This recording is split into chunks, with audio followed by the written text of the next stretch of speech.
Hi viewers, welcome to our channel. ప్రస్తుతం మనతో పాటు దాము బాలాజీ గారు సీనియర్ జర్నలిస్ట్ వారితో ఒకసారి మాట్లాడదాం. సార్ నమస్కారం. సార్ నమస్తే సార్, విజయసాయి రెడ్డి తర్వాత ఇప్పుడు మరో కొంతమంది కీలక నేతలు వైసీపీ నుంచి బయటకు వచ్చే ఛాన్స్ ఉంది అని అంటున్నారు సార్. అందులో ముఖ్యంగా కొడాలి నాని, రోజా ఇలా ఒక 10 మంది ఇప్పుడు వెళ్ళిపోతున్నారని కూడా వైసీపీ ఖాళీ అయిపోతుంది కూడా అంటున్నారు. మరి వీళ్ళు వెళ్ళే ఛాన్స్ ఉందా? మరి వైసీపీ ఖాళీ అయిపోతే మరి జగన్మోహన్ రెడ్డి గారు ఏ విధంగా దీన్ని గట్టెక్కిస్తారు? వైసీపీ పరిస్థితి ఏంటి? మరి కథనాలపైన మీ ఒపీనియన్ ఏంటి సార్? ఖచ్చితంగా వైసీపీ ఖాళీ అవుతుందా లేదా అది కానీ పెద్ద స్థాయిలో అయితే వెళ్ళిపోయే అవకాశాలు ఉన్నాయి.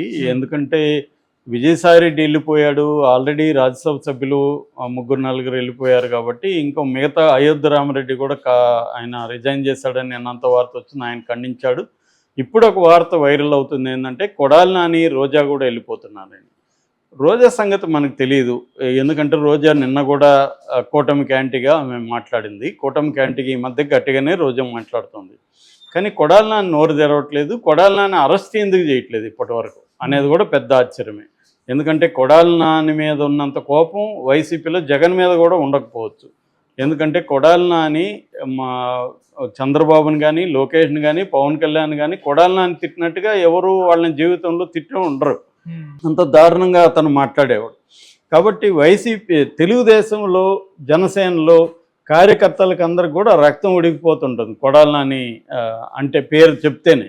అలాంటి కొడాలి నానిని 8 months అయినా కూడా ఎందుకు అరెస్ట్ చేయట్లేదు అనేది తెలుగుదేశంలో పెద్ద ప్రశ్న. అందుకనే ఒక వార్త ఏంటంటే కొడాలి నాని జగన్కి వ్యతిరేకంగా బయటికి వచ్చేస్తాడు అనేది అంటున్నారు. ఇందాక మాజీ మంత్రి డొక్కా మాణిక్య వరప్రసాద్ ఆయన మీడియాతో మాట్లాడుతూ విజయసాయిరెడ్డి ఎందుకు వెళ్ళాడంటే ఆంధ్ర శశికళ, మన ఆయన పేరేమి రామకృష్ణారెడ్డి, సజ్జల రామకృష్ణారెడ్డి పేరు ఆంధ్ర శశికళ అని పేరు పెట్టాడు. అక్కడ జయలలితకి శశికళ ఎలాగో ఇక్కడ జగన్కి సజ్జల అలాగా. శశికళ ఎలాగైతే జయలలిత కెరీర్ని రూయిన్ చేయడానికి ఆమె వంతు కృషి చేసిందో ఇక్కడ సజ్జల అలాగా రూయిన్ చేశాడు. సజ్జల వల్లనే విజయసాయిరెడ్డి వెళ్ళిపోయాడు. సజ్జల టార్చర్ చేస్తాడు అందరినీ. ఎందుకంటే ఇదే మాణిక్య ప్రసాద్ గతంలో వైసీపీలో ఉన్నాడు. ఆయన కూడా చాలా బాధపడ్డాడు. చివరికి నాకు ఎవరైనా అపాయింట్మెంట్ ఇప్పించండి అయ్యా బాబు జగన్తో అని కూడా ఆయన పబ్లిక్గా కూడా అడిగాడు. సో అందుకని ఇప్పుడు ఆయన కూడా అది చెప్తున్నాడు. అంటే వైసీపీలో అందరినీ ఇబ్బంది పెడుతున్నది సజ్జలే అనేది ఇప్పటికి కూడా అందరూ చెప్తున్నారు, వైసీపీ వాళ్ళు కూడా. కానీ జగన్ మాత్రం సజ్జల్ని దూరం పెట్టట్లేదు. ఇప్పటికీ సజ్జల్ని రైట్ హ్యాండ్ లాగానే ఉంటున్నాడు. జగన్ పతనానికి కారణం సజ్జలే అని అందరూ చెప్తున్నప్పటికి కూడా జగన్ మాత్రం బయట పెట్టట్లేదంటే జగన్ ఏమీ నేర్చుకోలేదు గతం నుంచి. జగన్ అలాగే బిహేవ్ చేస్తున్నాడు.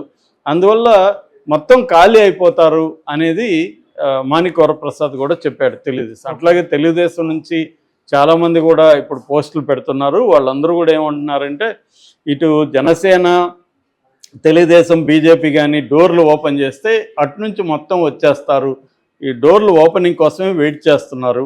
ఎందుకంటే ఇప్పుడే అందరినీ లాగితే జగన్కి సింపతి వస్తుంది, అందరినీ వీళ్ళకి అవసరం లేకపోయినా కావాలనే తీసుకుంటున్నారు అనేది ఒకటి. రెండు, వాళ్ళందరినీ తీసుకొని వస్తే ఇక్కడ జనసేనలో, తెలుగుదేశంలో ఉన్న నాయకులకి చాలామందికి ఇబ్బందులు వస్తాయి. ఎందుకంటే లోకల్గా ఆయా ఏరియాల్లో వైసీపీ నాయకులతో గత 5 ఏళ్లలో వాళ్ళు అనేక ఇబ్బందులు ఎదుర్కొన్నారు. వాళ్ళు ఇప్పుడు వచ్చితే వాళ్ళతో కలిసి వీళ్ళు పనిచేయడానికి రెడీగా లేరు. ఆల్రెడీ మనం చూసాము, చాలా చోట్ల జనసేన వాళ్ళు చాలా తీవ్రంగా వ్యతిరేకిస్తున్నారు, వైసీపీ వాళ్ళు వ్యతిరేకిస్తున్నారు, తెలుగుదేశం వాళ్ళు వ్యతిరేకిస్తున్నారు వాళ్ళు రావడం పట్ల. అందువల్ల కూడా వీళ్ళు ఓపెన్ చేయట్లేదు. ఓపెన్ చేస్తే మాత్రం వాళ్ళు వచ్చేస్తారనేది టాక్ నడుస్తుంది. సో ఇప్పుడు కొడాలి తర్వాత వల్లభనేని వంశీ ఇంకొంత మంది కూడా బయటికి వచ్చేసే అవకాశం ఉంది. అంటే ఒకవేళ తెలుగుదేశం, జనసేన డోర్స్ ఓపెన్ చేయకపోయినా మేము రాజకీయాల నుంచి విరమించుకుంటున్నాం అని చెప్పైనా బయటకు వచ్చేస్తారు. ఎందుకంటే మనం పోసాన్ లాంటి వాళ్ళని చూసాం రాజకీయాల నుంచి విరమించుకుంటున్నారు. వీళ్ళందరిది కూడా మనం నమ్మలేం. మళ్ళీ జగన్ వస్తాడు అనుకుంటే అటు జంప్ అవుతారు, వీళ్ళు మళ్ళీ రాజకీయాల్లోకి వస్తారు.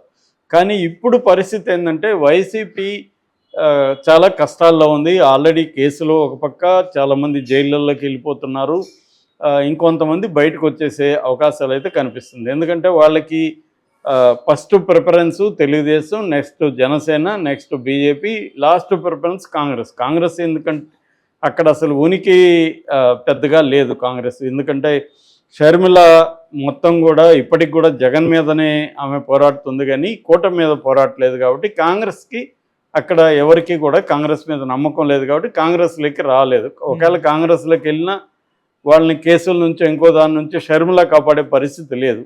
అందుకని వాళ్ళు ఏంటంటే ఒకటి కేసులను తప్పించుకోవాలి, రెండు వాళ్ళ వ్యాపారాలు సజావుగా సాగాలి. ఈ రెండు జరగాలంటే వాళ్ళు వైసీపీ నుంచి బయటికి రావాలి. ఒట్టిగా బయటకు వస్తే వీళ్ళేమి తీసుకోరు. వైసీపీకి నష్టం చేసే విధంగా వాళ్ళు మాట్లాడడం కానీ ఇవన్నీ చేయాలి. ఆల్రెడీ మనం చూసాము ఈరోజు ఇందాక ఢిల్లీలో ప్రెస్ మీట్లో విజయసాయి రెడ్డి వైసీపీకి నష్టం జరిగే విధంగా మాట్లాడుతున్నాడు. ఎందుకంటే గుండెపోటు వివేకానంద రెడ్డి హత్య కేసులో నాకు ఫస్ట్ గుండెపోటు అని చెప్పింది అవినాష్ రెడ్డికి రైట్ హ్యాండ్గా ఉన్న పక్కన ఉన్న వ్యక్తి చెప్పాడు అనేది ఆయన మీడియాతో చెప్పాడు. ఆ మేరకు అది మళ్ళీ ఆ కేసు బయటకు వస్తుంది. అవినాష్ రెడ్డి చంపాడు, అందుకనే అవినాష్ రెడ్డి గుండెపోటు తీరిని బయటకు తెచ్చింది అవినాష్ రెడ్డి. చూడండి ఇప్పుడు ఆయనే విజయసాయి రెడ్డి చెప్పాడు అనేది బయటకు వస్తుంది. మొన్నటి వరకు విజయసాయి రెడ్డికి వివేకానంద రెడ్డి పెద్దలుడు శివప్రకాష్ రెడ్డి చెప్పినట్టుగా వార్తలు ఉన్నాయి. కానీ ఇప్పుడు అదే విజయసాయి రెడ్డి ఓపెన్గా ఫస్ట్ టైం ఓపెన్ అయ్యాడు. ఆయన గుండెపోటు అని నాకు చెప్పింది అవినాష్ రెడ్డి అన్నట్టుగా ఆయన చెప్తున్నాడు. అంటే క్లియర్గా అవినాష్ రెడ్డి దీంట్లో దోషం అన్నట్టుగా వస్తుంది. రేపు ఇదే విషయాన్ని కోర్టులో చెప్తే అవినాష్ రెడ్డికి వ్యతిరేకంగా సిబిఐకి గట్టి సాక్ష్యం దొరికినట్టే.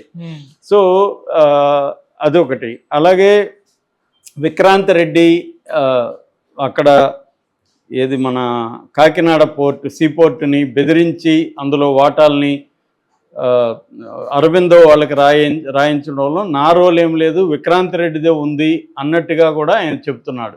అంటే క్లియర్గా వైసీపీని ఇరికిచ్చేట్టుగా ఆయన విజయసాయి రెడ్డి మాట్లాడుతున్నాడు. సో అలాగా రేపొద్దున కొడాలి నాని వీళ్ళందరూ కూడా బయటకు వచ్చి జగన్కి వ్యతిరేకంగా కానీ మాట్లాడడం, లేకపోతే పోలీస్కి విచారణలో జగన్కి వ్యతిరేకంగా వీళ్ళు కానీ స్టేట్మెంట్లు ఇస్తే మాత్రం జగన్కి చాలా ఇబ్బంది. ఎందుకంటే జగన్ మీద రకరకాల కేసులు ఆల్రెడీ ఉన్నాయి. మన డిప్యూటీ స్పీకర్ రఘురామకృష్ణరాజు టార్చర్ కేసులో కూడా జగన్ ముద్దాయిగా ఉన్నాడు, A3 అనుకుంటా. సో అలాగా వీళ్ళందరూ కానీ అప్రూవల్గా మారితే జగన్కి గట్టిగా వ్యవహారం ఉంటుంది. ఎందుకంటే ఇప్పుడు ఒకటి చంద్రబాబు ఆలోచిస్తుండేది ఏమంటే జగన్ని అరెస్ట్ చేస్తే సరిపోదు, అరెస్ట్ చేస్తే ఒక నెల 2 నెలలు ఉండి మళ్ళీ బెయిల్ మీద బయటకు వస్తాడు. అరెస్ట్ చేయకుండా కన్విక్షన్ పడే విధంగా ప్లాన్ చేయాలి అనేది చంద్రబాబుకు ఉన్న ఇది. ఎందుకంటే కన్విక్షన్ పడితే జగన్ పొలిటికల్ కెరీర్ సమాప్తం అయిపోతుంది. అప్పుడు లోకేష్కి ఎదురుండదు, పవన్ కళ్యాణ్ ఒకడే ఉంటాడు. పవన్ కళ్యాణ్తో పవర్ షేరింగ్ అనేది మనం మాట్లాడుకోవచ్చు. కనీసం వరస్ట్ అంటే లోకేష్ 2.5 సంవత్సరం, పవన్ కళ్యాణ్ 2.5 సంవత్సరం సీఎంలుగా ఉండేట్టుగా కూడా మాట్లాడుకోవచ్చు. ముందు జగన్ సంగతి చూడాలి అనేది చంద్రబాబుకు ఉన్నది. సో దీనికి కానీ బీజేపీ కానీ అంగీకరిస్తే చంద్రబాబుకి ఈజీ అవుతుంది. ఇప్పుడు విజయసాయిరెడ్డి ఎపిసోడ్ చూసినాక బీజేపీ కూడా దీంట్లో ఇన్వాల్వ్ అయిందా, బీజేపీ కూడా వైసీపీని తొక్కేసి ఆ ప్లేస్లోకి తాను పవన్ కళ్యాణ్ రావాలని ప్లాన్ చేస్తున్నారా అన్న డౌట్ వస్తుంది. ఇప్పటి వరకు జగన్ కాపాడింది బీజేపీనే. ఇప్పుడు జగన్ కాపాడాల్సిన అవసరం బీజేపీకి ఏముంటుంది? బీజేపీ కానీ ఒకసారి డిసైడ్ అయిందనుకో, జగన్ బలహీనంగా ఉన్నాడు, చంద్రబాబు స్ట్రాంగ్గా ఉన్నాడు, చంద్రబాబు మనకు అనుకూలంగా ఉన్నాడు, ఎక్కడ గట్టిగా మనకు యాంటీగా ఏమీ మాట్లాడట్లేదు, ఏమీ చర్యలు లేవు. రెండోది ఇండియా కూటమి వైపు చంద్రబాబు వెళ్ళే పరిస్థితి కూడా లేదు. కాబట్టి 2029లో కూడా కూటమి బేస్ చేసుకొని మనం ఎన్నికలకు వెళ్ళొచ్చు అని కానీ బీజేపీ డిసైడ్ అయితే